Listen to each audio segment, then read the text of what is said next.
Terima kasih Anda masih bersama kami di NTV Prime, masih di segmen dialog. Masih ada bersama saya narasumber Bapak Bambang Rukminto selaku pengamat kepolisian.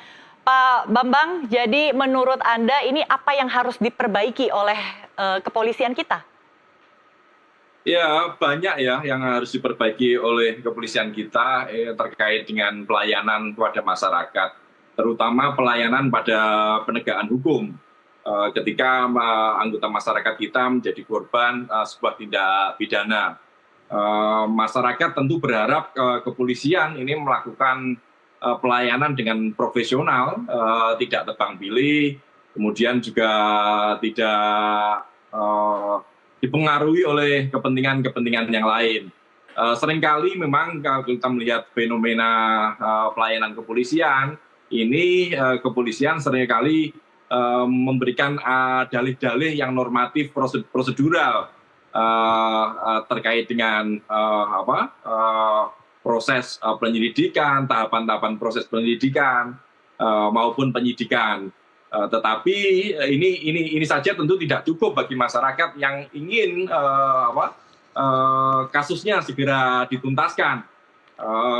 Di kepolisian seringkali juga menggunakan dalih-dalih terkait dengan prioritas-prioritas penanganan kasus. Ini juga tidak masuk akal karena skala prioritas ini tentu menjadi dalih saja untuk tidak melakukan pelayanan yang lebih profesional. Kasus yang masuk kepada kepolisian ini tentu memang sangat banyak, tetapi semua harus mendapatkan perhatian yang sama. Entah ini kasus biasa atau kasus luar biasa. Makanya saya tadi juga sempat bingung apa yang disampaikan oleh Kapolres Jakarta Timur. Ini kasus yang tidak biasa itu seperti apa? Kasus yang biasa itu seperti apa? Karena kasus tindak pidana ini tentu tetap memunculkan korban-korban di anggota masyarakat yang harus diselesaikan dengan tuntas. Tanpa ada upaya pelayanan yang lebih profesional, tentu masyarakat akan mencari saluran-saluran lain untuk mengadukan nasibnya. Pak Bambang. Salah satunya yang melakukan no viral no justice ini. Oke, Pak Bambang, apakah artinya kepolisian kita ini terlalu kaku, terlalu mematuhi aturan, SOP, sehingga agak lelet gitu kerjanya? Atau sebenarnya bisa dipercepat kalau mau? Iya, bisa dipercepat. Prosedural, standar prosedural, kemudian normatif, terus kemudian skala prioritas. Itu saya melihatnya hanya dalih saja dari keleletan keprofesionalan kawan-kawan di kepolisian. Kalau profesional, apalagi ini menyangkut kasus pihak yang rentan dan lemah, korban perempuan tentu harusnya lebih proaktif lagi, bukan dengan menyampaikan surat klarifikasi lebih dulu, kemudian menunggu saksi-saksi datang, tentunya bisa lebih proaktif. Unit perlindungan perempuan dan anak seharusnya lebih diberdayakan. Apa fungsi unit perlindungan perempuan dan anak di Polres kalau ini tidak dilakukan tidak profesional atau tidak melakukan pelayanan yang lebih cepat. Jadi Pak Bambang, tadi terakhir Anda menyampaikan kenapa pada saat pemeriksaan di TKP, polisi tidak menaikkan dari tahap penyelidikan ke penyidikan. Apakah itu memungkinkan, Pak? Ya, sangat memungkinkan. Korban sudah ada, saksi-saksi tentunya bisa diperoleh di TKP. Alat bukti tadi Kapolres juga sudah melihat ada kursi yang patah, kemudian ini kan sudah bisa menjadi alat bukti. Kemudian alat bukti visum juga sudah ada. Ini tinggal bagaimana kemauan dari kawan-kawan kepolisian aja untuk meningkatkan kasus ini dari penyelidikan menuju penyidikan, tidak menunggu lama dari 17 Oktober kalau tadi pemeriksaan TKP tanggal 18 sampai sekarang Desember sudah 1,5 bulan lebih seperti itu, 2 bulan malahan seperti itu. Jadi Anda menilai kalau media sosial ini berperan besar dalam mendorong kinerja polisi kita ya? Sangat besar, dan kita berharap masyarakat terus bergerak untuk mengawasi kepolisian dengan melakukan no viral no justice ini. Karena saluran-saluran yang lain tidak ada gitu. Aplikasi yang dibuat oleh kepolisian misalnya di Propam, pengaduan ke ya pelayanan di Propam, kemudian ke Irwasum, bahkan ke Kompolnas nyaris buntu, tidak ada tindak lanjut yang signifikan. Makanya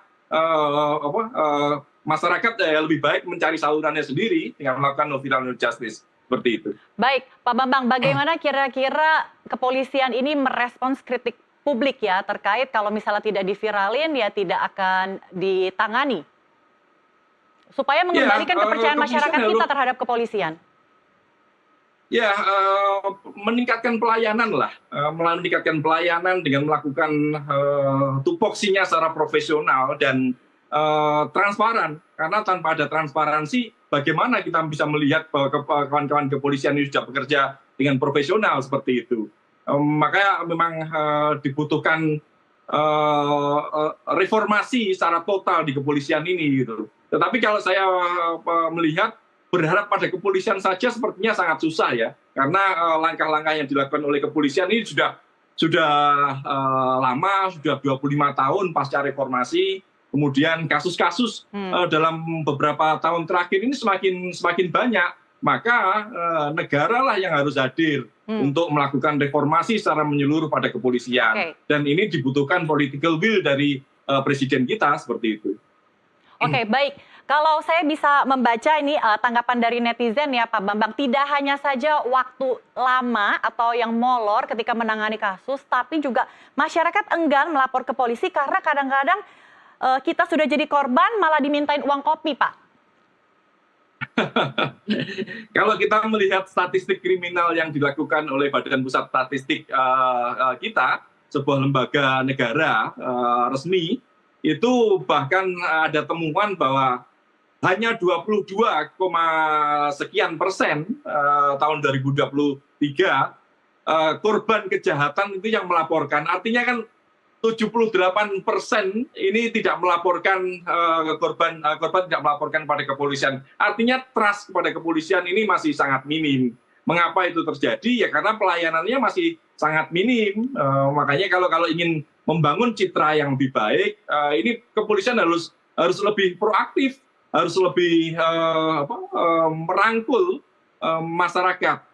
Masyarakat yang melaporkan dirinya sebagai korban kejahatan itu harus dilihat sebagai sebuah bentuk partisipasi untuk mendukung kepolisian, bukan menjadi beban gitu loh.